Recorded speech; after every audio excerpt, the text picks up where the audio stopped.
Cheguei! Gente, a cara nem dói, né? De aparecer assim, como se nada tivesse acontecendo. Simplesmente demora um século pra gravar a terceira temporada e tá tudo bem. Gente, me perdoa. Realmente eu dei uma enrolada. Tô passando por uma fase aí um pouco mais tensa e eu achei melhor não gravar esses dias pra trás, porque realmente eu não tava muito no clima. Mas agora tá tudo bem, vamos lá, bola pra frente. Parte 3 da minha história. Bom, lembrando sempre do nosso combinado. Posso começar a chorar ou posso começar a rir. Ambas as emoções são esperadas por mim. Bom, vamos lá então, né? No dia 17 de outubro, eu passei por uma cirurgia bariátrica, tive algumas complicações, tive um reflexo vasovagal, acabei precisando passar a noite no CTI, passar por massagem cardíaca. Voltei para casa, 5 dias depois eu precisei ser internada novamente para fazer uma segunda cirurgia. Essa segunda cirurgia, gente, foi porque quando eu cheguei no hospital eu já tinha muito líquido na cavidade abdominal. O meu estômago abriu, os grampos do meu estômago soltaram. Isso na cirurgia bariátrica é chamado de fístula. Então eu tive uma fístula, eu já estava com mais de um litro de líquido na cavidade abdominal. E isso acaba gerando uma infecção, né? Uma infecção interna, então eu estava muito próximo de ter uma septicemia, que é uma infecção generalizada. Por isso que eu fui operada às pressas, para retirar esse líquido e tudo mais. Saí de lá com 2 drenos, como eu já contei, fui pro CTI, eu não vou falar tudo de novo. Mas enfim, fui pro quarto. E aí, gente, quando eu fui pro quarto, claro que quando a gente sai de CTI, né, fica aquela esperança de que agora tá tudo bem, no máximo 2 dias ela vai receber alta, ai, que coisa boa, já vai sair, e a gente sabe que não foi bem assim, né? Eu acabei ficando aí quase 14 dias ainda no quarto do hospital, e eu passei por uma série de processos muito difíceis também, tão difíceis tanto quanto o CTI.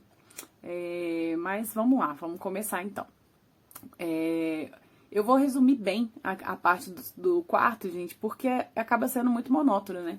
A rotina num quarto de hospital não tem muito o que fazer. Praticamente o dia inteiro entrando gente, seja para medir temperatura, seja para aferir pressão, seja para poder fazer algum exame. Quem passou pelo Covid aí teve que fazer um exame chamado gasometria. Eu precisei fazer esse exame todos os dias, gente. Nossa, esse exame dói muito e ele é muito chato. Ele colhe aqui assim, ó, na lateralzinha do pulso. E, cara, dói demais esse exame. Mas eu precisei fazer todos os dias esse exame. Foi tenso, foi tenso. Mas, como eu já falei, né, assim, o tanto que as pessoas que cuidaram de mim no hospital, elas foram especiais, elas foram bonitinhas. Tinha um menino que ele colhia sangue. E eu achava muito bonitinho, porque todos os adesivos que ele colava, aquele adesivinho, né, pra parar de vazar o sangue, todos os adesivinhos dele eram uma raposinha. Ai, gente, mas era tão bonitinho, porque eu me sentia uma criança, sabe? E eu falava isso pra ele, falava, menino, me sinto com 5 anos quando você coloca essa raposinha. Mas é muito, muito interessante, como se que a gente se apega realmente a coisas muito pequenas, né?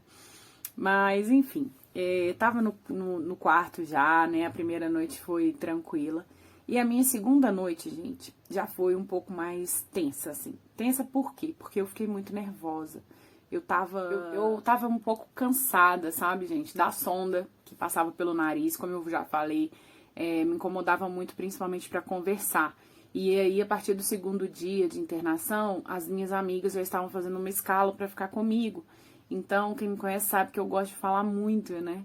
E por incrível que pareça, esses dias no hospital eu quase não falava, assim. Lá, claro que eu conversava com elas, né? Elas traziam muitas informações, traziam muitas coisas para me divertir, para me distrair. Mas ainda assim eu sinto que eu fiquei bem mais quieta, sabe? Bem mais calada. Exatamente porque a sonda me incomodava muito, né? Eu fazia muito vômito tentando conversar com a sonda. Então, isso foi uma coisa que me deixou muito nervosa quando eu tava no quarto, no segundo dia. E o único episódio, assim, que eu lembro de ter tido uma crise de nervo mesmo, de estar nervosa, foi esse dia, sabe, gente? Depois disso, eu brinco que baixou o Espírito Santo em mim, porque eu virei um Buda. Eu fiquei muito zen. Eu fiquei muito tranquila. Essa foi uma das principais características que todos os médicos, enfermeiros e qualquer pessoa que entrava no quarto falava com a minha mãe. Eles falavam, é incrível a tranquilidade dela de receber as notícias sobre o que está acontecendo E a forma como ela reage a isso, a forma como ela aceita, tudo que a gente traz e fala, vai precisar fazer isso, ela aceita. Então, esse dia realmente foi o único dia que eu tive uma coisa muito fora da curva. Eu fiquei muito nervosa à noite, eu não conseguia dormir. Então, eu queria sair da cama e eu não podia, né? Assim, o máximo que eu podia fazer com a ajuda era descer para um banco, uma cadeirinha que tinha assim do lado. Mas essa cadeira tava quebrada também, ela não deitava, e aí isso foi me deixando muito nervosa, porque eu não conseguia fazer isso, né? E aí eu comecei a pedir pra pessoa que tava comigo, né? Que foi a Mayra, no caso. Toda hora eu pedia pra ela ir lá e chamar o enfermeiro. Toda hora, assim, o enfermeiro, o chefe e o enfermeiro. E, coitado, depois eu até pedi desculpa, sabe? Porque ele não tinha realmente o que fazer. E eu fiquei muito nervosa, porque eu queria tirar a sonda. Eu tava muito incomodada com o dreno, eu não conseguia dormir. E aí foi dando, né, mais de madrugada, eu fui ficando muito agitada, assim, sem conseguir achar uma posição em que eu ficasse bem. E eu fui ficando muito nervosa com isso. E eu comecei a chorar, assim, sabe? Eu lembro que eu deitei nessa cadeirinha e não dava pro acompanhante me ver, né, de certa forma. E eu tava escuro também, a gente tinha apagado as luzes do quarto. E eu comecei a chorar e eu falei, Nossa Senhora, por favor, me ajuda, sabe? Eu preciso dormir. Por favor, me pega no colo, toma conta de mim. E eu comecei a rezar. Eu comecei a rezar e eu dormi. Eu dormi sentada nessa cadeirinha. No dia seguinte, né? Acabou que de madrugada, um pouco, umas 5 horas da manhã, eu acordei com a enfermeira chegando pra troca de turno já, pra poder ferir pressão, medir e tudo mais. E eu fui pra cama. Mas essa foi a única noite que aconteceu realmente de eu ficar muito nervosa, gente. Depois disso foi só paz e tranquilidade. Nossa, precisa fazer isso. Eu, vamos lá, vamos fazer. Vai acontecer, vamos lá, vamos fazer. E assim, gente, quando foi mais ou menos no terceiro dia, eu já estava com 2 drenos, né, um de cada lado e a sonda no nariz. Então, estavam acontecendo vários processos de invasão no meu corpo, né, gente, fora todos os exames que eu tava fazendo todos os dias. Eu colhia sangue, sei lá, umas 3 vezes por dia, fora esse exame da gasometria. Nossa, eram muitos processos, sabe? Medir pressão, aferir pressão, né? Temperatura, nossa, o dia inteiro tinha processos acontecendo, assim. Então é um pouco assustador para quem nunca viveu isso, passar por isso pela primeira vez, porque, pô, até então, né, pra mim, tava tudo bem. E aí eu me pego numa situação em que realmente eu estava num estado, assim, precisando de vigilância intensa. Mas o que aconteceu, né, então aí pro terceiro, quarto dia mais ou menos, eu não lembro muito bem, foi que o médico chegou e surpreendeu a gente com mais uma notícia. Eu fui informada de que eu tava com água na pelvis, além da água no pulmão, além, né, de todos os drenos que já estavam na minha cavidade abdominal. Eu fui informada que eu tava com água na pelvis e eu ia precisar fazer mais um procedimento para poder retirar essa água. Eu fui pro bloco cirúrgico, lá eu passei por uma punção para retirada da água e depois foi colocado um dreno entre a minha virilha e a minha barriga para poder retirar também mais água. Gente, o que é isso, né? Por que eu virei um poço artesiano? É bactéria, viu, gente? Bactéria foi dando infecção e essas infecções todas foram gerando essa água aí, né? Que chama água e tal. Então foi isso. Precisei colocar mais um dreno na barriga. E esse dreno, especificamente, ele ficava atravessado em cima da minha bexiga, gente. Vocês não têm noção do... Nossa Senhora, eu tenho muita dó das minhas acompanhantes. Por isso que eu falo que esse pessoal que ficou comigo no hospital pagou todos os pecados deles. Porque, gente, eu fazia xixi de 5 em 5 minutos. Sem brincadeira, de 5 em 5 minutos. Eu tava tomando muito soro, né? Lembrando que eu não tava alimentando, não tava tomando água, nem nada. Mas eu tava tomando muito soro. Então, automaticamente eu ia retendo muito soro e eu fazia muito xixi, gente. Eu lembro de vezes, assim, que eu ficava até sem graça, porque não dava tempo, tipo assim, não dava tempo das meninas chegarem até no banheiro. Eu já tinha parado de usar fralda, né? Eu parei de usar fralda aí no terceiro ou quarto dia, então eu já tava com a comadre, que as meninas colocava a comadre na cama, eu ainda não levantava, né, pra poder ir no banheiro, mas elas levavam a comadre até na cama. E, gente, nossa, que foda, viu? Mas, enfim, passei, né, por esse procedimento aí, fiquei alguns dias fiquei até quase no final da internação com esse dreno na pelvis também. E, na verdade, ele ficou menos tempo que os outros. Ele foi retirado uns 5 dias antes de eu ir embora. Os demais foram tirados um dia antes só. Então, ele foi o mais rápido. Mas, enfim, estávamos lá, né, no quarto, passando por todos esses momentos de emoção. O médico que me atendia lá, o médico, sem ser o pessoal da cirurgia, o médico do esqueci o nome. Os médicos, né? Sem ser tinha a equipe de cirurgia, que ia lá todos os dias fazer uma avaliação, e tinha o médico clínico, que também ia lá todos os dias. O médico clínico era muito bonitinho, chamava Victor, que ele tinha uma planilha, e nessa planilha ele colocava tudo que tava bom de verdinho e tudo que ainda precisava melhorar de vermelhinho, assim, sabe? Então ele mostrava pra gente assim, uma tabela de tudo que ainda precisa melhorar e tudo que precisa ficar verdinho pra eu poder te dar alta. Então, cada vez que ele chegava lá, ele falava, tal coisa tá vermelhinho e tal, a gente falava, eu não acredito, Vitor, mas enfim. Assim, um belo dia, ele chegou e falou, olha, a gente vai ter que fazer um procedimento, você vai precisar passar por uma transfusão de sangue, porque algumas coisas no seu sangue não estão conseguindo regularizar, mesmo com os medicamentos, e a gente tem uma bactéria aí também que está, né, resistindo no sangue, então a gente vai ter que fazer uma transfusão de sangue. Gente, transfusão de sangue. Transfusão de sangue. Vocês têm noção do que é isso? Eu nunca imaginei que eu passaria por uma coisa dessa. Nunca. Sempre fui doadora de sangue. Sempre achei que era importante isso. Doei sangue a minha vida inteira, praticamente. Sempre, né, que podia, dava o período, eu ia.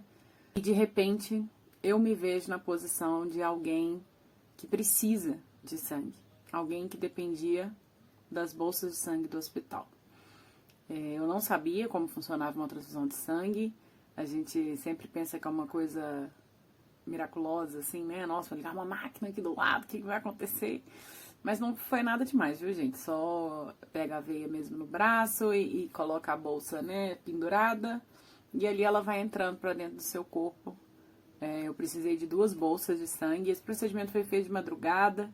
Quem acompanhou esse procedimento foi a Kika, mais uma vez, só pra aumentar a lista aí de aventuras dela, ela que acompanhou o procedimento da transfusão.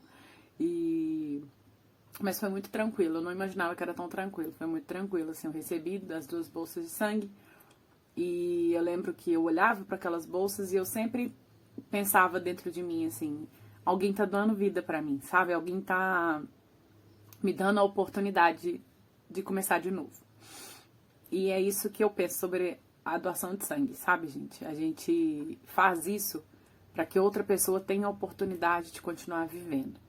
A gente faz isso por amor a alguém que a gente nem conhece. Provavelmente a gente nunca vai conhecer, porque a gente não sabe quem vai receber o nosso sangue. Então, por favor, se puderem, doem sangue, doem sangue. Se você pode, se você tem uma saúde boa, não dói nada, não custa nada você fazer isso. E você salva vidas. Alguém salvou a minha vida, né? Foi graças a essas 2 bolsas de sangue que eu recebi que o meu sistema imunológico conseguiu se restabelecer e conseguiu lutar contra as bactérias que estavam no meu organismo. E conseguiu regularizar todas as diferenças que estavam dando no meu hemograma. O meu hemograma estava dando muita alteração no sangue. Não lembro se era plaqueta, leucócito. Essa parte eu realmente não posso falar porque eu não entendo. Mas estava dando alguma alteração nessa galera aí. E graças a Deus com a transfusão foi resolvida. Além disso, né, eu já cheguei a falar sobre o uso de antibiótico. Eu troquei de antibiótico, eu usei 6 antibióticos diferentes enquanto eu estava internada.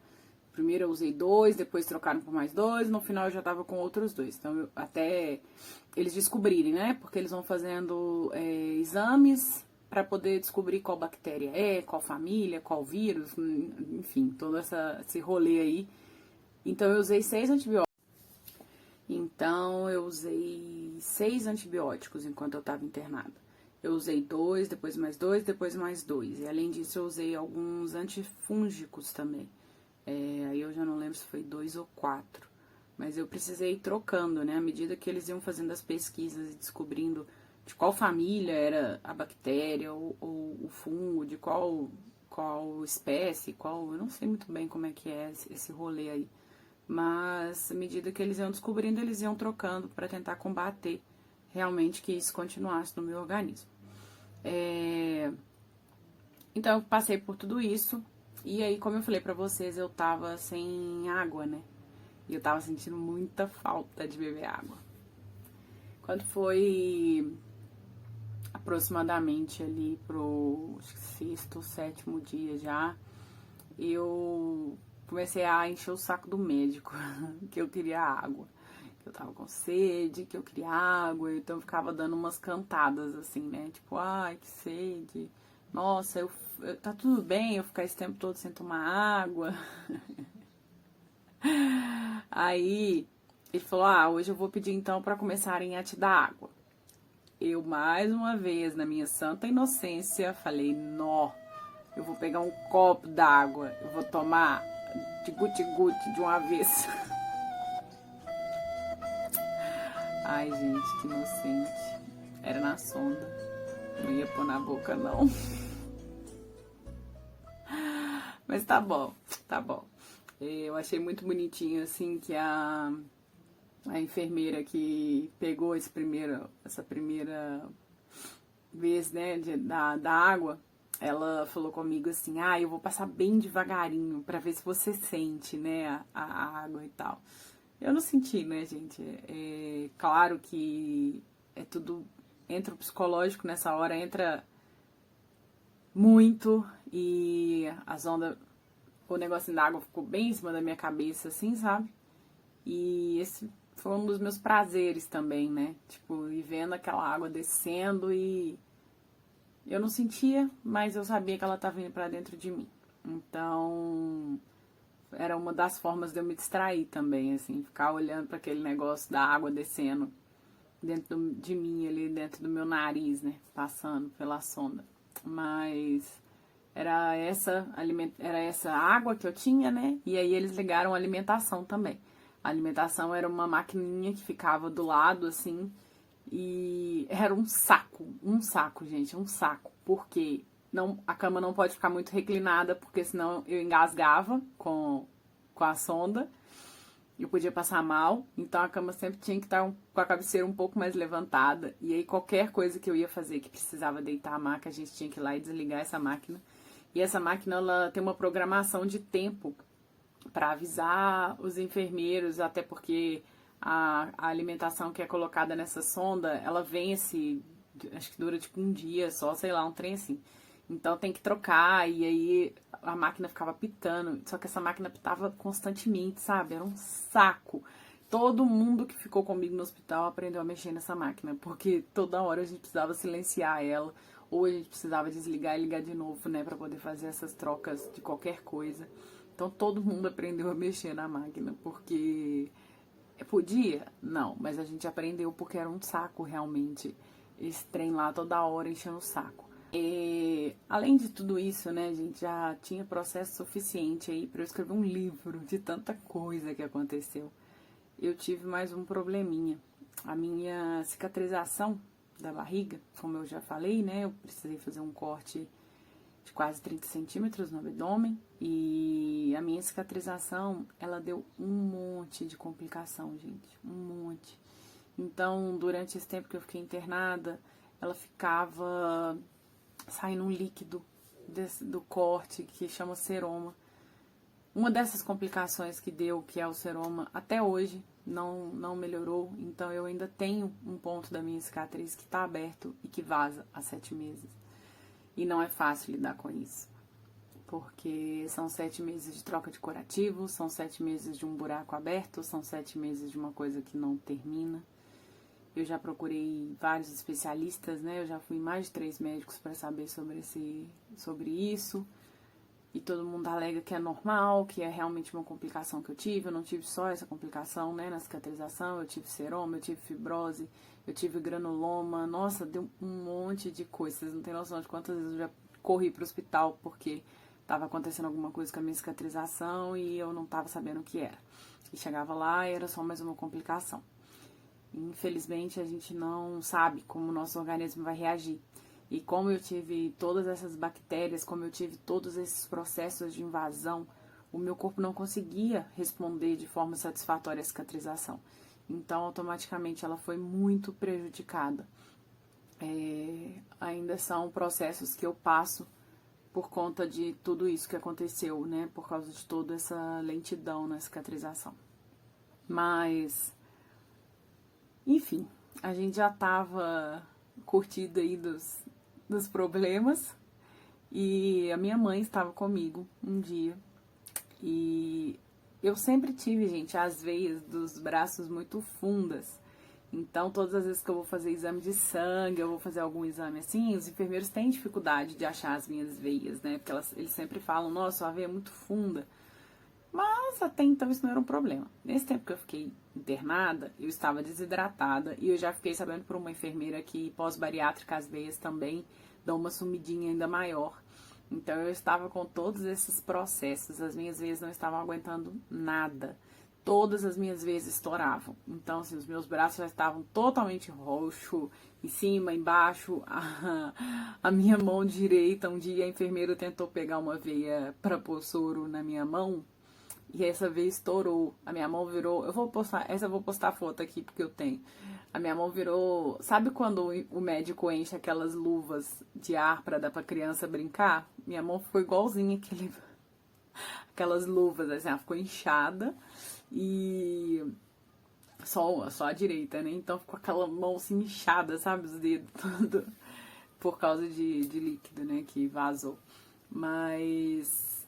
as minhas veias estavam muito finas, então todos os dias tinha que pegar a veia, às vezes 2 vezes por dia. Minha veia estourava assim, só de eu respirar, ela estourava. Então eu estourava muito a veia, perdia a veia toda hora, fazia acesso e perdia acesso, e fazia acesso e perdia acesso.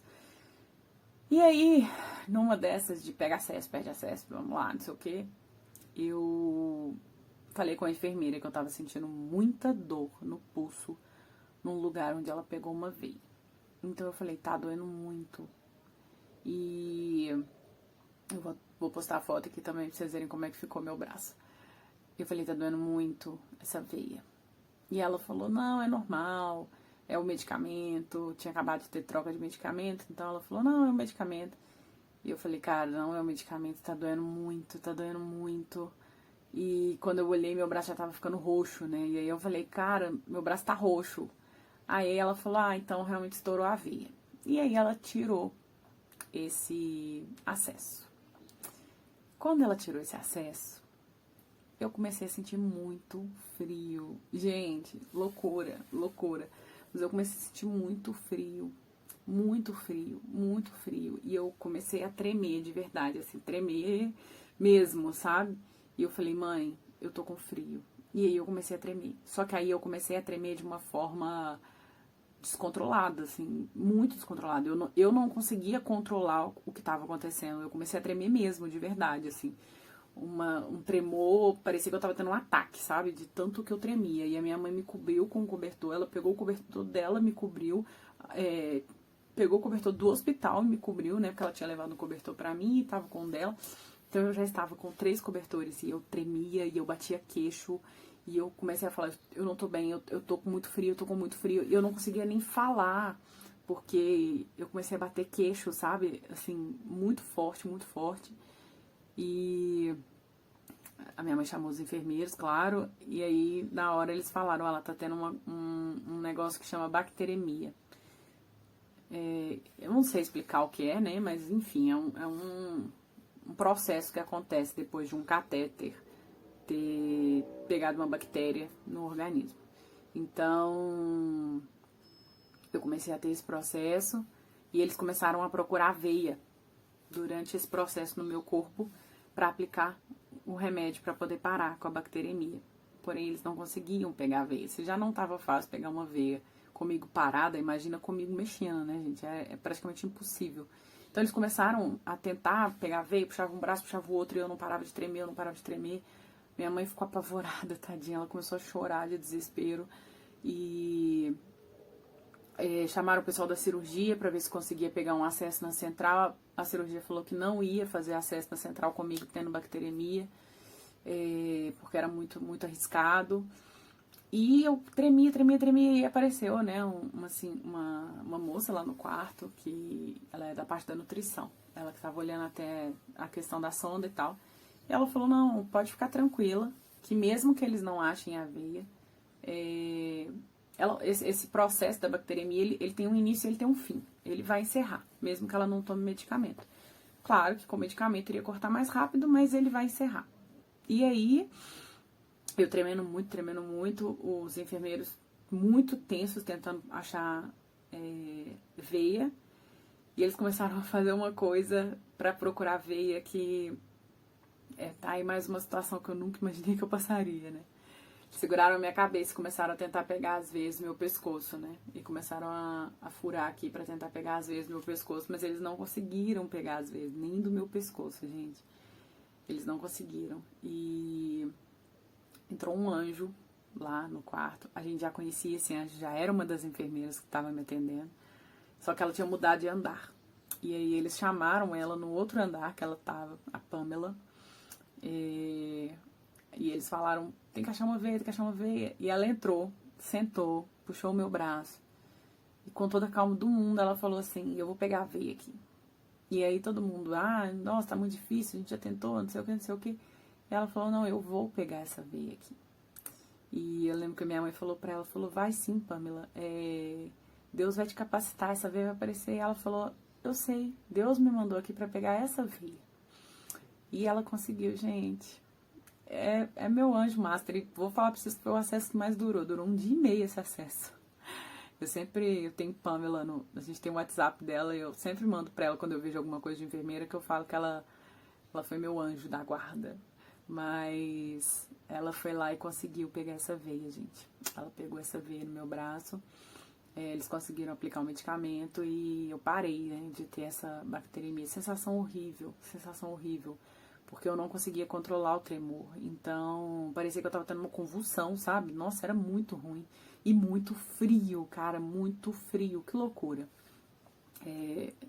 Entrou aí pra conta das coisas loucas que eu vivi nesse tempo, né? Eu tava tão desregulada, né, gente? Assim, eu tava tão... Os processos em mim estavam acontecendo de uma forma tão estranha que teve um dia que eles foram tirar minha temperatura num braço. E aí deu febre, acho que deu 38 e pouco. E aí a gente tirou no outro braço, só pra fazer mais ou menos uma média ali, né, quanto que tava a temperatura. E deu uma temperatura totalmente diferente, deu tipo 36. Aí a enfermeira falou, não, isso não tá normal, vamos tirar na perna. Eu nem sabia, né, que aqui atrás, entre o joelho e a batata da perna, eles tiram também, se precisar. E deu uma temperatura totalmente diferente, deu tipo 37. Aí tirou na outra perna, deu tipo 35. Gente, meu corpo tava completamente desregulado. Cada parte do meu corpo tava dando uma temperatura. E aconteceu a mesma coisa com a pressão. A minha pressão desregulou totalmente. Teve um dia que minha pressão tava, tipo, nas alturas. Eu não entendo esse negócio de pressão.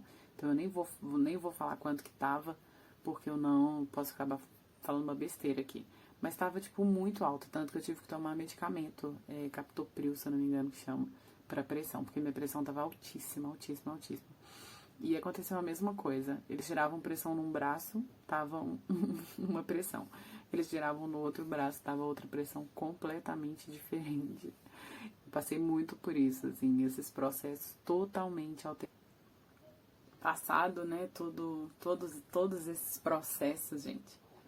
Eu sou muito grata, assim, às enfermeiras, às residentes da enfermagem, né, as enfermeiras, as técnicas de enfermagem, as enfermeiras.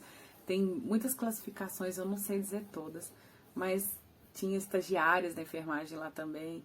E assim, gente, como essas meninas cuidavam bem de mim. Nossa, cara, e os meninos também, né? como todos cuidaram bem de mim, sabe?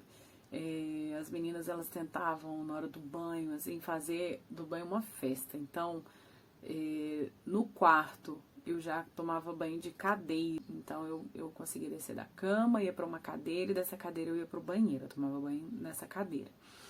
E elas faziam daquilo um momento de diversão, assim, sabe? Me tratavam como se fosse uma boneca. Hoje nós vamos lavar o seu cabelo. Hoje nós vamos fazer isso. Então, assim, as pessoas tinham realmente muito carinho por mim, sabe? Isso era fantástico, assim, era muito divertido a forma como elas me tratavam mesmo. E aí eu fiquei, gente, todos os dias no hospital. Eu lembro que a vista da minha janela, ela dava ali para um monte de árvore, né? Eu conseguia escutar todos os barulhos da Via Expressa. E eu conseguia ver umas árvores, assim, que tem bem lá em cima, que eu sei que é lá no elevado Castelo Branco. E eu conseguia ficar vendo exatamente aquelas árvores lá, só isso que eu via, né? O céu e essas árvores.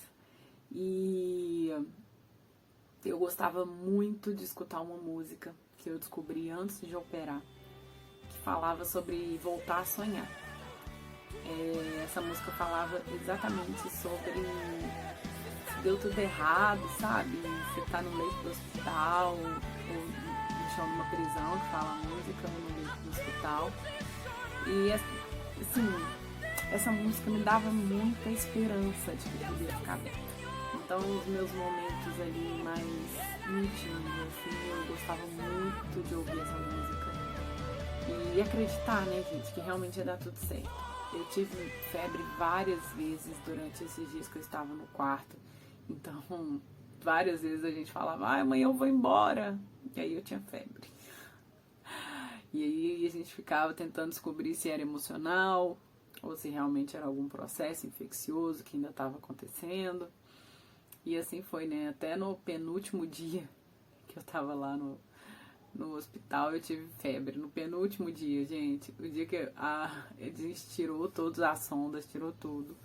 E, nossa, eu lembro exatamente da hora que a médica chegou no quarto e tirou o primeiro dreno, que ela falou, Nath, eu vim tirar o dreno.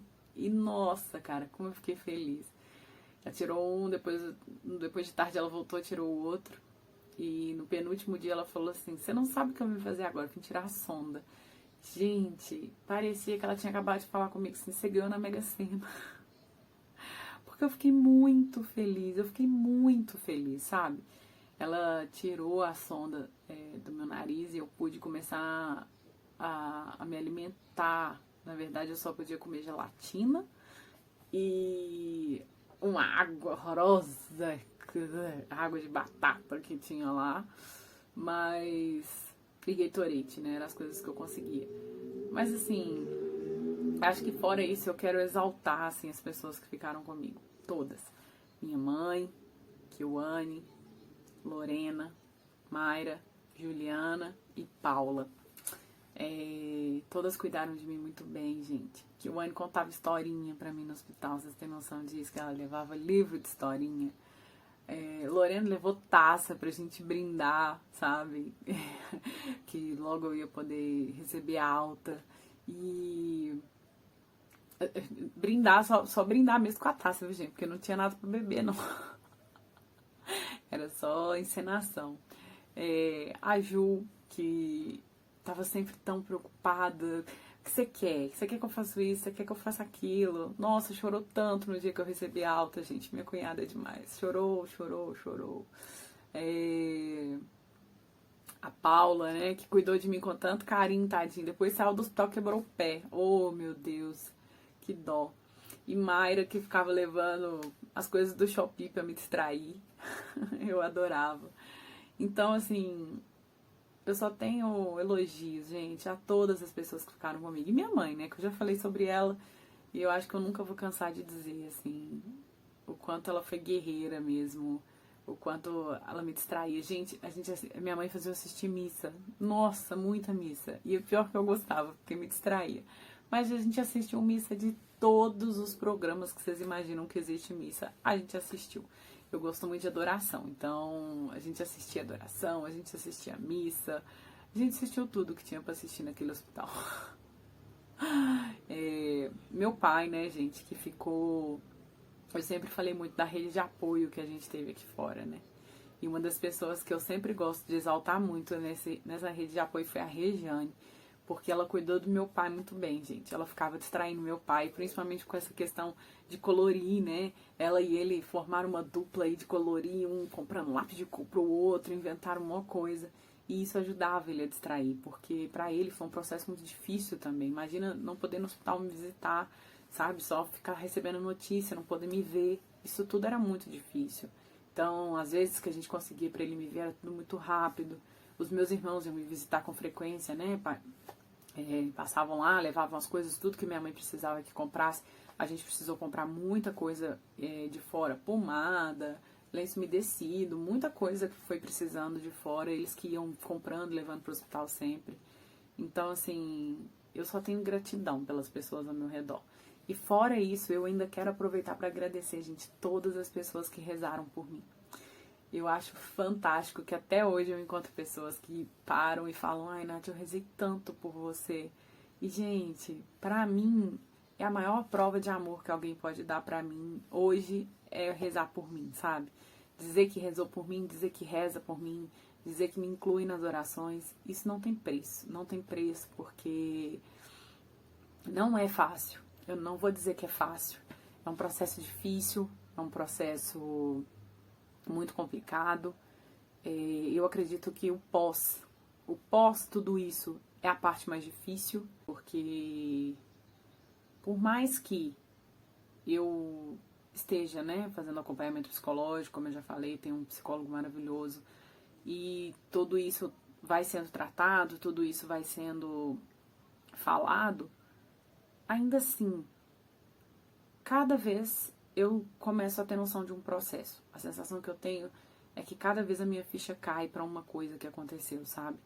E tudo isso, gente, ainda tem, né, essa complicação do ponto. Não é fácil lidar com isso, não é fácil. Se eu disser que é fácil, é mentira. Às vezes eu tô muito bem, às vezes eu fico extremamente chateada com isso. É difícil. Eu não mencionei, né, agora que eu tô lembrando que eu não mencionei, mas eu tive alergia ao esparadrapo. Então, a minha barriga ainda tem manchas, né, das queimaduras que o esparadrapo deixou na minha pele.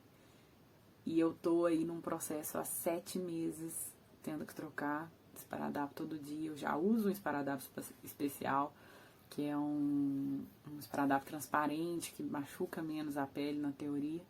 Mas não existe, né, gente? Não existe uma pele que aguenta 7 meses de curativo sem sentir.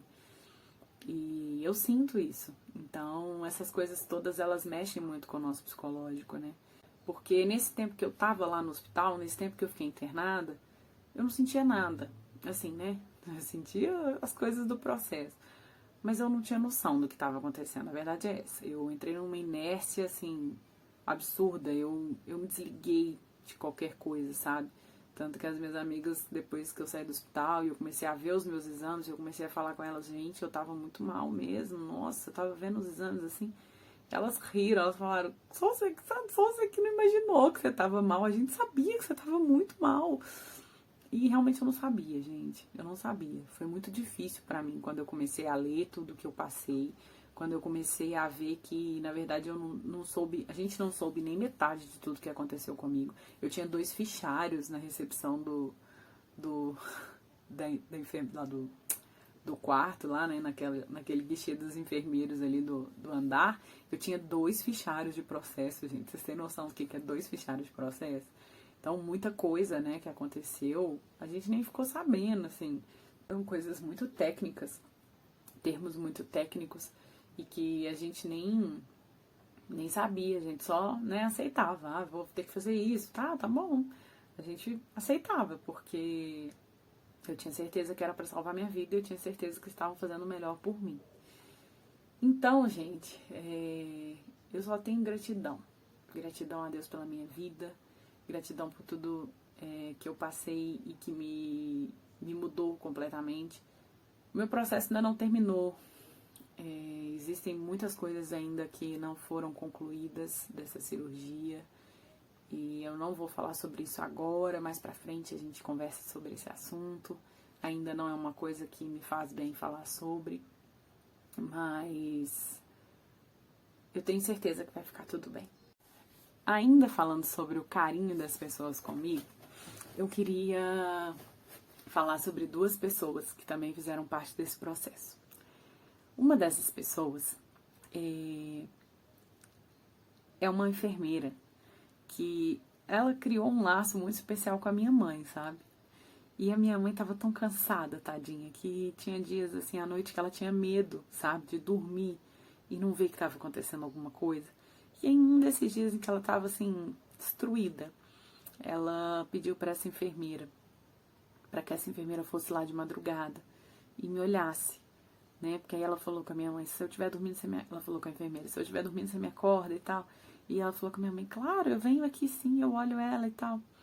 E de madrugada, gente, é muito difícil para os enfermeiros irem no quarto, porque eles precisam passar em todos os quartos, né? Então eles estão trocando, às vezes, fralda e troca roupa de cama e tá... Nossa, é muita confusão, assim, que acontece nos bastidores ali. E eu lembro que antes dela ir embora de manhã, tipo 5 horas da manhã, ela chegou lá no quarto, acordou minha mãe e falou com a minha mãe, falou, Elaine, eu vim aqui de madrugada, viu? Ela tava bem, ela tá bem, ela não teve febre. Então tá tudo bem, ela dormiu, você também. Que bom, fica bem. Ai, gente, isso é o tipo de coisa, assim, que nada paga, sabe? Foi um momento muito marcante pra gente, assim, de ver uma pessoa que teve tanto carinho com a gente, sabe? E das outras coincidências que eu falo sobre os anjos que apareceram na minha vida nesses dias, eu falo sobre a pessoa que me recepcionou no hospital. A Maria, que já tem nome aí, né, de santa, a Maria, por coincidência, ela que fez a minha ficha quando eu dei entrada no hospital no dia 17. Ela que me recebeu lá no hospital, fez a minha ficha e tudo mais. Quando eu voltei para o hospital no dia 22, coincidência ou não, a Maria estava no PA, no pronto-socorro. Então ela viu todo o desespero da minha mãe e ela foi uma das pessoas que ajudou a conseguir mais rápido um leito, né, para que eu pudesse esperar pelo resultado, né, no caso pela tomografia, que demorou o dia inteiro. E por coincidência da vida ou não, depois de algum tempo eu precisei voltar no pronto-socorro e a Maria estava no pronto-socorro de novo. E a Maria não é do pronto-socorro, né? Ela é do hospital, da parte da recepção do hospital. Então a gente vê o tanto que as coincidências da vida são fantásticas, né? As 2 vezes que eu precisei ir pro pronto-socorro, ela estava de plantão no pronto-socorro. Então, assim, eu só tenho gratidão a essas pessoas, sabe, gente? Maria até hoje manda mensagem pra minha mãe, ela e minha mãe conversam por mensagem. E ela sempre fala sobre o quanto ela tá feliz de me ver bem e tal. E acho que essas pessoas nem sabem o quanto eu sou grata a elas. A todas essas pessoas que me atenderam, sabe?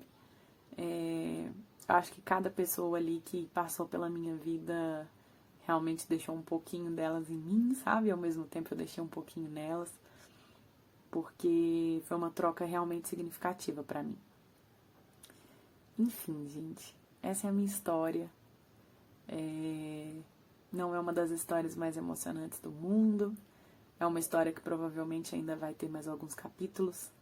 Eu ainda passei por mais algumas aventuras. Depois de todo esse processo que aconteceu em outubro, novembro eu vim pra casa, né? E quando foi em dezembro eu precisei voltar pro hospital de novo. Precisei ficar internada mais 3 dias. Precisei colocar sonda novamente, fiquei mais 1 semana com sonda em casa, porque tinha suspeita de ter mais uma fístula. E acabei passando aí por uma aventura, porque a sonda soltou sozinha, então um belo dia eu assustei, a sonda saiu da minha boca, então foi muito louco. Então eu passei por muita coisa, gente, eu passei por muita coisa e não tem como passar por tanta coisa, por tantos processos e falar que eu continuo sendo a mesma pessoa, né? É impossível, nem se eu quisesse. mas eu sou muito grata a Deus por ter me dado a oportunidade de poder continuar escrevendo a minha história, por ter me dado a oportunidade de recomeçar. E eu acho que se tudo isso aconteceu comigo, algum motivo tinha, né? Algum propósito tem por trás disso tudo. E eu tenho certeza que é um propósito maravilhoso. Algum propósito tem por trás disso tudo. E eu tenho certeza que é um propósito maravilhoso. E eu não vou desperdiçar a oportunidade que Deus me deu de fazer o melhor da minha vida. E eu agradeço muito, de verdade, pelo carinho de vocês comigo. Eu agradeço muito, de verdade, por todas as mensagens que eu recebi, por todas as pessoas que dividiram suas histórias comigo, por todas as pessoas que me mandaram mensagens mega positivas, mega carinhosas. Eu juro que eu não imaginava que seria assim. Eu tava esperando uma coisa totalmente diferente, gente. Eu tinha me preparado para uma guerra mesmo, assim, para receber um monte de mensagem ruim. E eu recebi só coisa linda, só mensagem maravilhosa. Então eu só tenho motivos para agradecer, de verdade. Muito obrigada por terem tido tanto carinho comigo. Muito obrigada por terem tanto carinho comigo. E muito obrigada por continuarem rezando por mim. Porque eu tenho certeza que essa é a melhor forma de amor que alguém pode demonstrar por mim. Muito obrigada de verdade a todos vocês. Gente, falando sobre o tanto que as pessoas que estavam comigo tiveram trabalho, né? Por que eu exalto tanto essas pessoas? Gente, a cama do meu quarto, ela era manual. Era uma alavanca que você tinha que rodar. Então, todas as vezes que eu queria mudar de posição na cama, que eu queria mexer qualquer coisa, o pé, o meio ou a parte de cima da cama, as minhas acompanhantes tinham que ficar girando manivelas na ponta da cama para a cama ajustar. No CTI a câmera automática, eu até não falei sobre isso, mas era uma das minhas diversões, era ficar brincando de mexer no comando da cama, né? Tava vendo a hora que a cama ia fazer igual desenho, assim, fechar comigo no meio. Mas no quarto não era, no quarto era manual, gente. Minhas acompanhantes sofreram de verdade. Um beijo imenso no coração de cada um.